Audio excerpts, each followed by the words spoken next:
भारत का भौतिक स्वरूप के बारे में जानेंगे।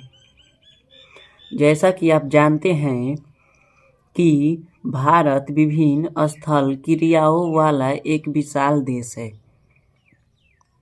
आप किस प्रकार के क्षेत्र भूभाग में रहते हैं?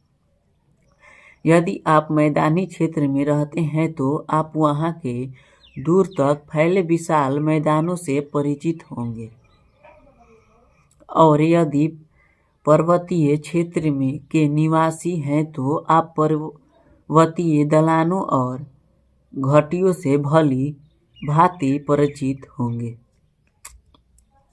वास्तव में हमारे देश में हर प्रकार की भू आकृतियाँ पाई जाती है, जैसे पर्वत, मैदान, मरुस्थल, पठार तथा द्वीप समूह। आप यह सोच रहे होंगे कि यह विभिन्न प्रकार की भू आकृतियाँ कैसे बनी। अब हम भारत की मुख्य भू आकृतियों की विशेषताएं तथा उनकी संरचना के बारे में जानेंगे।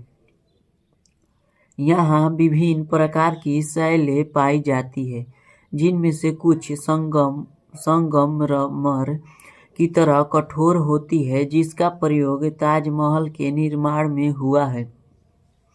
यह कुछ शैलखड़ी की तरह मुलायम होती है, जिसका प्रयोग टेलकम पाउडर बनाने में होता है। एक स्थान से दूसरे स्थान पर मुर्दा के रंगों में विभिन्नता पाई जाती है, क्योंकि मुर्दा विभिन्न प्रकार की शैलों से बनी होती है।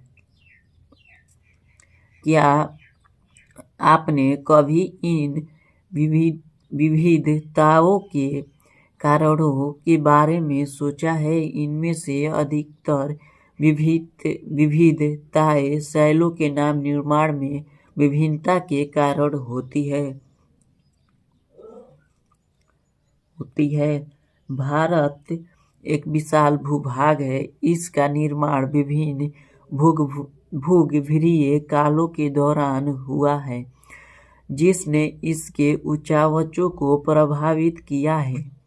भूगर्भीय निर्माण के अतिरिक्त कई अन्य प्रक्रिया जैसे अपक्षय, अपरदन तथा निक्षेपण के द्वारा वर्तमान उच्चावचों का निर्माण तथा संशोधन हुआ है। कुछ प्रमाणों पर आधारित सिद्धांतों की सहायता से भूगर्भ शास्त्रियों ने इन भौतिक आकृतियों के निर्माण की व्याख्या करने की कोशिश की है।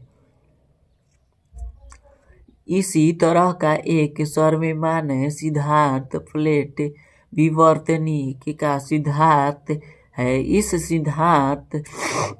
सिद्धांत के अनुसार पृथ्वी की ऊपरी प्रवृत्ति 7 बड़ी एवं कुछ छोटी प्लेटों से बनी है।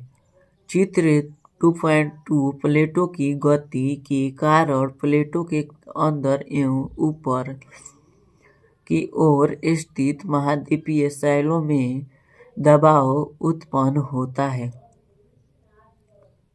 इसके परिणाम स्वरूप वलन भ्रशीकरण तथा ज्वालामुखी क्रियाएं होती है। सामान्य तौर पर इन प्लेटों की गतियों को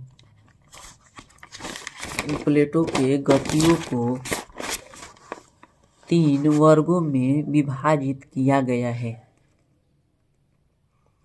कुछ प्लेटें एक दूसरे के करीब आती है और अभिसारित परिसीमा का निर्माण करती है, जबकि कुछ प्लेट एक दूसरे से दूर जाती है और अपसारित परिसीमा का निर्माण करती है।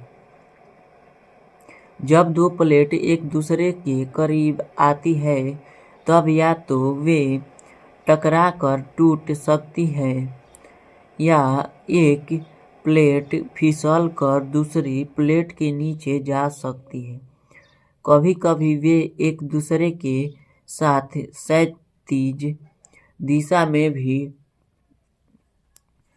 गति कर सकती है और रूपांतर परिसीमा का निर्माण करती है। इन प्लेटों में लाखों वर्षों से हो रही गति के कारण महाद्वीपों की स्थिति तथा आकार में परिवर्तन आया है। भारत की वर्तमान स्थलाकृति का विकास भी इस प्रकार की गतियों से प्रभावित हुआ है। सबसे प्राचीन भूभाग अर्थात पारदीपीय भाग गोंडवाना भूमि का एक हिस्सा था। गोंडवाना भूभाग के विशाल क्षेत्र में भारत, ऑस्ट्रेलिया, दक्षिण अफ्रीका, दक्षिण अमेरिका तथा अंटार्कटिक के क्षेत्र शामिल थे। संवहनीय धाराओं ने भूप्रपट्टी को अनेक टुकड़ों में विभाजित कर दिया और इस प्रकार भारत ऑस्ट्रेलिया की प्लेट गोंडवाना भूमि से अलग होने के बाद उत्तर दिशा की ओर प्रवाहित होने लगी। उत्तर दिशा की ओर प्रवाह के परिणाम स्वरूप ये प्लेट अपने अधिक विशाल प्लेट यूरेशियन प्लेट से टकराई।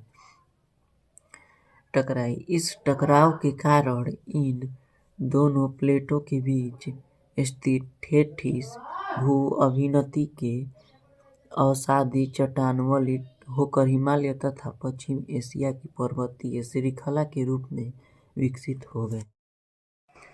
टेठीस के हिमालय के रूप में ऊपर उठते तथा पारदीपीय पठार के उत्तरी किनारे के नीचे धंसने के परिणाम स्वरूप एक बहुत बड़ी द्रोणी का निर्माण हुआ। समय के साथ साथ यह बेसिन उत्तर के पर्वतों एवं दक्षिण की पारदीपीय पठारों से बहने वाली नदियों के अवसादी निक्षेपों द्वारा धीरे धीरे भर गया।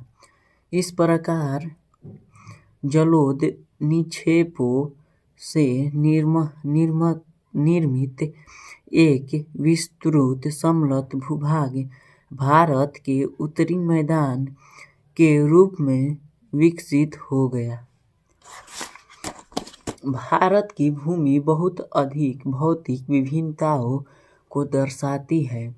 भूगर्भीय तौर पर पारदीपीय पठार पृथ्वी की सतह का प्राचीनतम भाग है। इसे भूमि का एक बहुत ही शीतल भाग माना जाता है, परंतु हाल के भूकंपों ने से गलत साबित किया है। हिमालय एवं उत्तरी मैदान हाल में बनी स्थलाकृतियां हैं। भूगर्भ वैज्ञानिकों के अनुसार हिमालय पर्वत